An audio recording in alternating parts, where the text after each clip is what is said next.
Hello, and welcome to my art studio. I'm Gina Clawitter, sculptor and painter.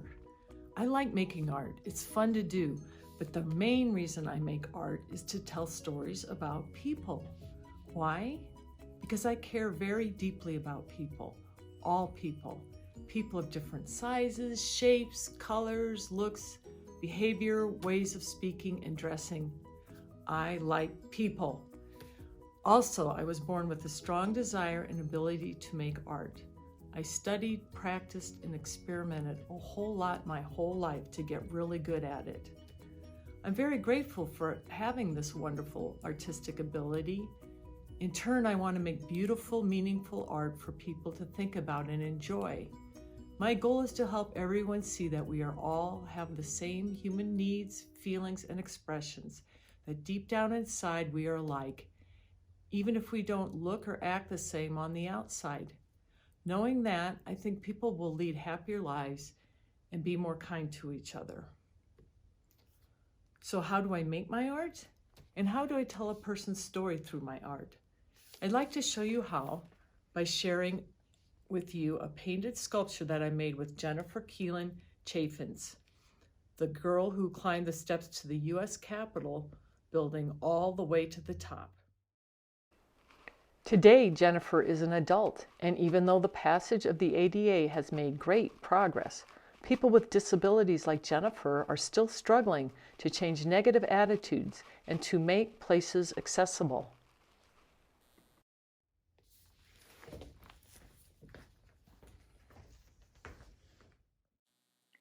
If you want to do a portrait of someone, it's best to start by talking with them and figuring out what is important to them.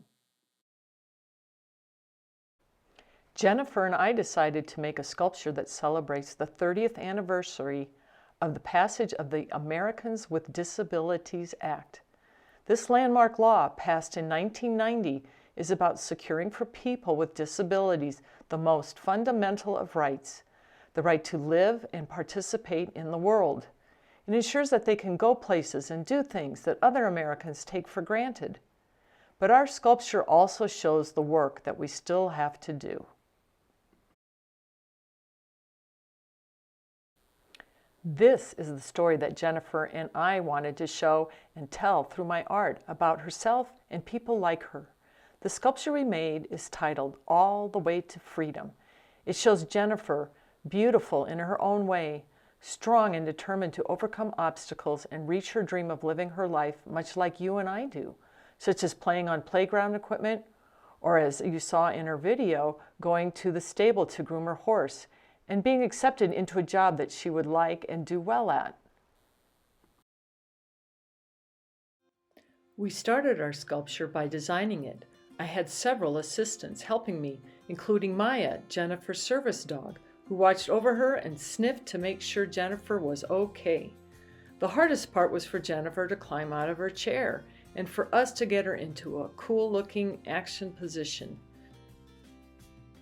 Next to Jennifer, I added a wheel from a wheelchair and foam blocks that would look like steps. With everything in place, it was time to form the sculpture. I draped and shaped my magic material over and around Jennifer's posed body and other items. When this material quickly hardened into a sculpture, my team and I lifted it up and off Jennifer and laid it back down away from her to harden even more.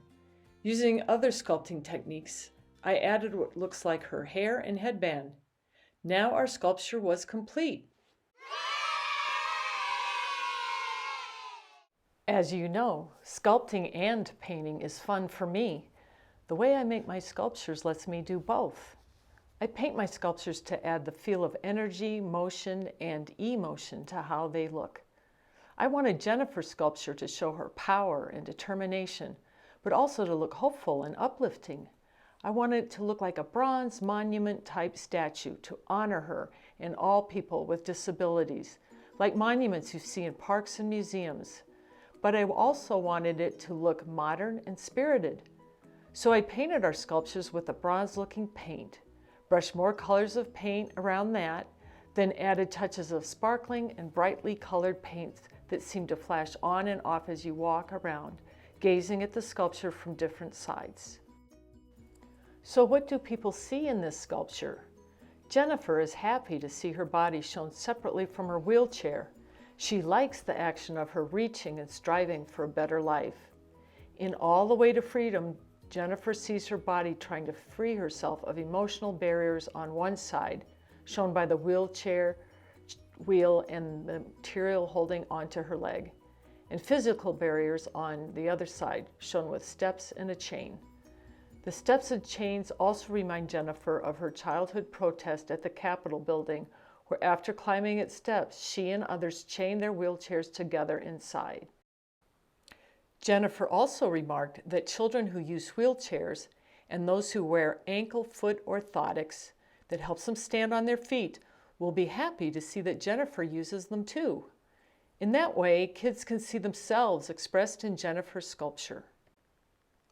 I wonder, what do you see when you look at All the Way to Freedom?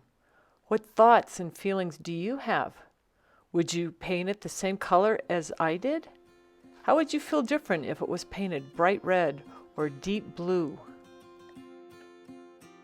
And how do you think, feel, and act when you meet someone who looks or acts different than most people? What will you say to them? Would you give them a smile? I hope you will think about this when you see art and when you see people who don't look perfect. Look for the real person inside. Thank you for watching and listening to me tell about how I tell stories through art. Let this moment inspire you to make your own kind of art and to open your heart to all kinds of human beings, including yourself. If you'd like to see more and learn more about Jennifer's project and my other art projects, please visit my website at gclowiter.com.